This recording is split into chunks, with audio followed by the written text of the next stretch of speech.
Le 20 juillet a eu lieu le dernier conseil municipal de la ville de Tarascon. La délibération qui concerne la politique de la ville a été le sujet de vives critiques de la part de la conseillère municipale Front National Valérie Lopi.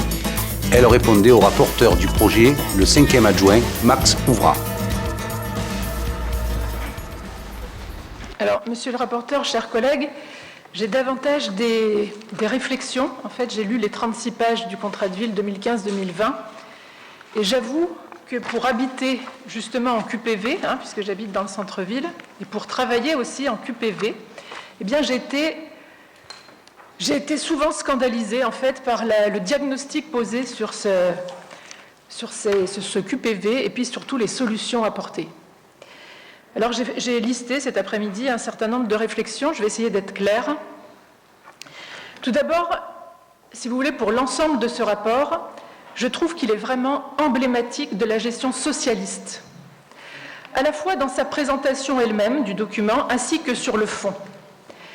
Sur sa présentation, si vous voulez, c'est toujours pareil. Au Conseil régional, monsieur le président du Conseil régional, qui est monsieur Vauzel, nous présente aussi les rapports de cette façon-là. C'est-à-dire qu'au départ, vous avez des bons sentiments, des objectifs très louables, à la page 11, surtout une posture humaniste.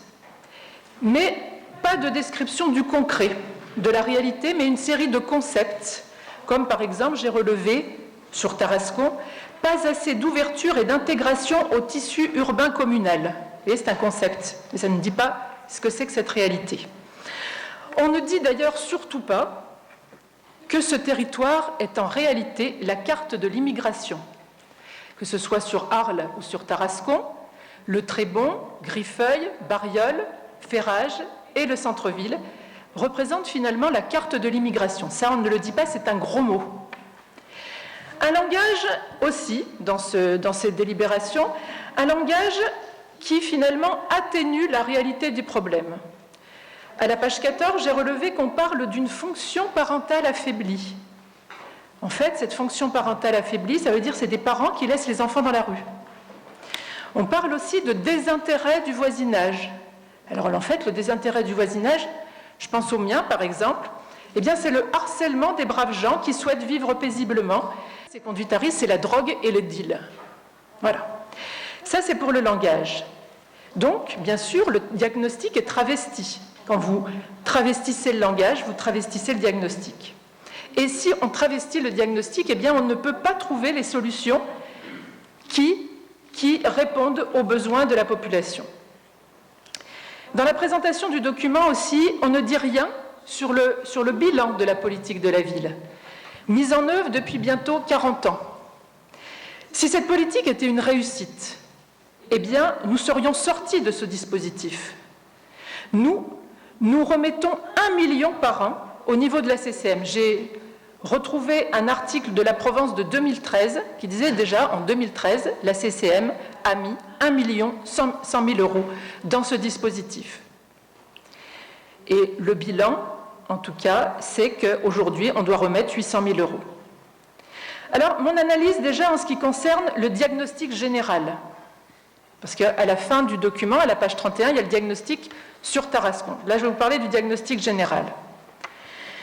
Les victimes que vous décrivez, parce que vous les décrivez comme des victimes, puisque c'est des gens en situation, en difficulté. Eh bien, ces victimes que vous décrivez sont en réalité ceux qui font fuir les braves gens des Ferrages et du centre-ville. Comment donc appeler à davantage de mixité sociale ? En effet, cela reviendrait à demander aux artisans, par exemple, aux gens qui se lèvent tôt le matin, vous savez. Cette mixité sociale, ça voudrait dire qu'on demanderait à ces artisans, à ces gens qui veulent vivre paisiblement, ceux qui se lèvent tôt le matin, de se dévouer pour habiter dans les QPV. Écoutez, je vous invite à donner l'exemple, monsieur Ouvrard. Dans ce rapport... Eh oui, vous êtes parti. Eh oui, vous êtes parti. Eh oui, vous êtes parti. Vous avez habité là-bas ? Vous avez habité... pour se promener, d'accord. Il y a une différence entre... La mixité sociale, je ne pense pas qu'on parle de mixité sociale pour aller se promener dans les Ferrages. C'est une mixité sociale, ça veut dire s'y installer. Dans ce rapport, on fait appel à l'argent public pour restaurer ce qui a été dégradé par ceux-là même qui y habitent. Ce n'est pas nous qui y allons dégrader. À la page 7 et à la page 9, on dit le PLH vise à redonner une attractivité résidentielle au quartier, cumulant les difficultés par une aide financière pour la requalification du parc social. Nous pensons, car nous le constatons, que les véritables victimes des dégradations, ce sont les contribuables qui paient et repaient les réparations. Ce sont les retraités, pour qui on rogne un petit peu de retraite, pour payer la politique de la ville, entre autres. Les artisans et les travailleurs qui n'ont pas la possibilité de partir de ces QPV, parce que malheureusement, il y a aussi des gens qui aimeraient bien en partir, mais les retraités, ils n'ont pas forcément les moyens d'aller habiter ailleurs. C'est cela, le vivre ensemble en QPV, monsieur Ouvrard. En ce qui concerne la page 31, donc le diagnostic sur Tarascon, moi, il y a vraiment un constat qui me pose question. Quant à la page 31, on dit qu'il n'y a pas de lien entre la ville et le centre-ville, entre les ferrages et le centre-ville. Vraiment, ça me pose question parce que, si vous voulez, les ferrages, c'est collé au centre-ville. Il n'y a que le boulevard Gambetta à franchir. Et ça veut dire qu'il y a énormément d'accès entre les ferrages et le centre-ville. Donc, je ne sais pas ce que l'on peut apporter de plus comme lien. Moi, le lien, si vous voulez, je le vois passer tous les jours devant ma maison pour aller jusqu'à la mosquée. Donc, si vous voulez, le lien ferrage-centre-ville, il existe beaucoup. Et puis, je sais aussi que ce lien, pour aller jusqu'au commerce, parce qu'il est question de difficulté d'atteindre les commerces, eh bien, je sais qu'il y a une navette qui va jusqu'à Intermarché, et puis enfin, ces commerces de centre-ville, eh bien, ils sont à 2 pas.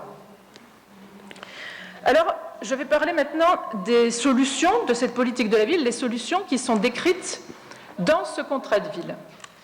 90 actions proposées par 50 opérateurs, coûtant donc presque 1 million d'euros par an. Il y a un type d'action que j'ai trouvé dans le, vous savez, le quotidien, pas le quotidien, le bulletin de la CCM, la com d'Aglo. Hein. Donc il y a toute une page sur la nouvelle politique de la ville. Alors il y a un tout petit paragraphe sur ce que c'est au niveau technique. Puis après il y a un grand paragraphe pour expliquer qu'il y a Myriam Ouessé qui parle aux jeunes, qui les a emmenés gratuitement aux rencontres des photos et qu'elle est vraiment sympathique, cette jeune femme. Je n'en doute pas d'ailleurs, et que c'est, voilà, une mise en œuvre de la politique de la ville. Et puis, donc, la solution est finalement toujours plus de subventions pour les quartiers qui se communautarisent davantage, parce que c'est le bilan que l'on constate. Alors, l'analyse de ces solutions, eh bien, c'est indéniable, c'est un effet pervers. Le plus on donne aux gens qui dégradent, le plus ils dégradent et le plus ils attendent que ça tombe du ciel, en tout cas que que les contribuables payent les dégâts. Et puis ces solutions, en fait, c'est les solutions qui sont apportées depuis un certain nombre d'années en France, c'est la discrimination positive. C'est justement cette sacro-sainte égalité des chances dont vous avez parlé, à grands coups de millions, alors que l'État n'a plus d'argent, soi-disant. Alors, à qui profite finalement cette politique? Puisqu'on dit c'est un puits sans fond, ça doit bien profiter à quelqu'un. Eh bien, d'abord, évidemment, les 50 opérateurs, il faut savoir, parce que nulle part, il y a la liste des opérateurs. Alors, vous me direz, peut-être que vous ne l'avez pas encore, la liste des opérateurs, mais étant donné que la politique de la ville existe déjà depuis de nombreuses années, j'en connais un certain nombre pour les côtoyer en tant que directrice d'école. Et bien sûr, les organismes, j'allais dire dits humanitaires, financés uniquement par l'argent public, c'est vrai que c'est très intéressant. S'il n'y a pas d'argent public, il n'y a pas ces organismes qui existent. Et puis, je pense aussi qu'il y a un intérêt pour les élus locaux,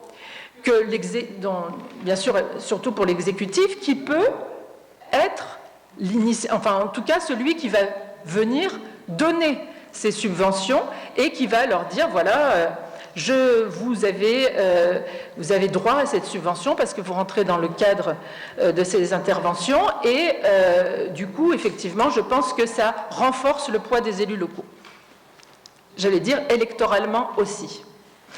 Au final, depuis ces 40 ans, eh bien finalement ce que l'on fait, c'est qu'on achète la paix sociale. Mais jusqu'à quand on va acheter la paix sociale?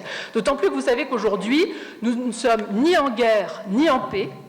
Et à un moment donné, je pense que la paix sociale, il ne va plus y avoir déjà d'argent pour l'acheter. Et finalement, je pense qu'elle est contre-productive, l'achat de la paix sociale, parce que la paix sociale, ça ne s'achète pas. Et pourquoi donc cet achat de la paix sociale? Parce qu'on est parti sur l'idée de l'égalité des chances. Et en fait, l'égalité des chances, ça a remplacé l'égalité devant la loi. Et l'égalité devant la loi, par contre, ça, c'est une valeur de la République. Depuis qu'elle existe, c'est l'égalité devant la loi et non pas l'égalité des chances. On a sapé donc, par conséquent, les principes de la République.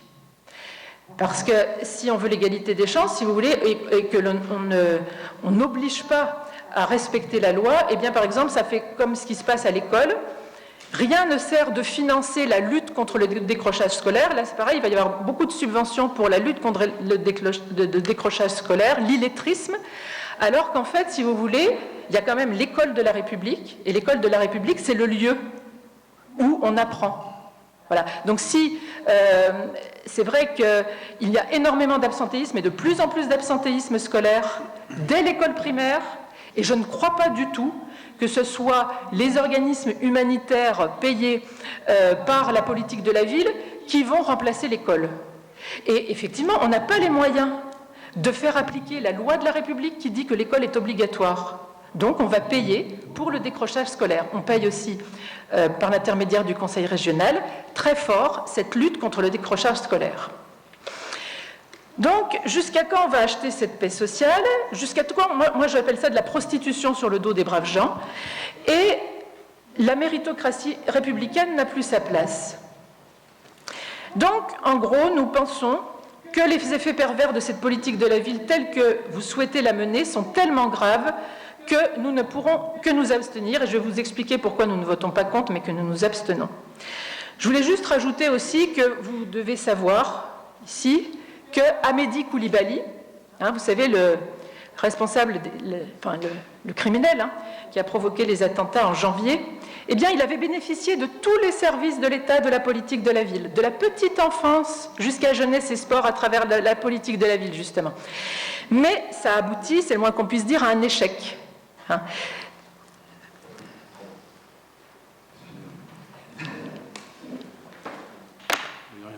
Depuis le début du mandat, monsieur, vous n'avez pas la moindre base d'éducation. C'est des sujets quand même très... Non, mais moi je ne me bats pas là-dessus.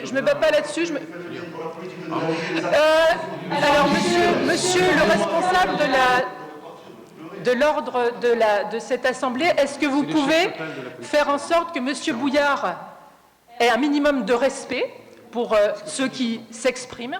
Et puis, surtout, face à ma personne, ayez au moins l'obligeance de camoufler un petit peu votre haine depuis le début. Oui, je vois que vous ne pouvez pas. C'est pour ça qu'il n'y a pas d'éducation dans votre attitude. C'est vrai qu'on s'appelle FN. Je pense que vous n'êtes pas allé assez à l'école parce que ça ne s'écrit pas avec un H. Alors, vous n'êtes pas sans savoir, donc je termine, qu'Hamedi Coulibaly a bénéficié de cette politique de la ville.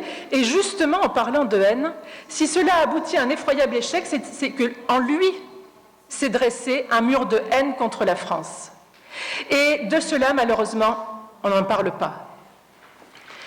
Donc, nous avons des propositions, bien sûr. Eh bien, figurez-vous que nous ne refuserions pas cette manne financière de l'État. 800 000 € par an, ça ne se refuse pas. Exactement. Voilà. Mais pas à n'importe quel prix. Voyez ? Et donc, ça veut dire qu'on nous choisirions pas les opérateurs socialistes, monsieur Limousin, mais nous choisirions des opérateurs et des actions différentes des vôtres.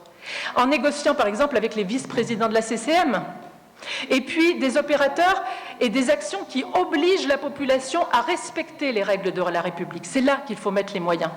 À respecter les règles de la République afin que les braves gens puissent avoir envie de s'y installer dans ces QPV. C'est ça la mixité sociale, mais on ne peut pas obliger les gens à se dévouer dans les QPV.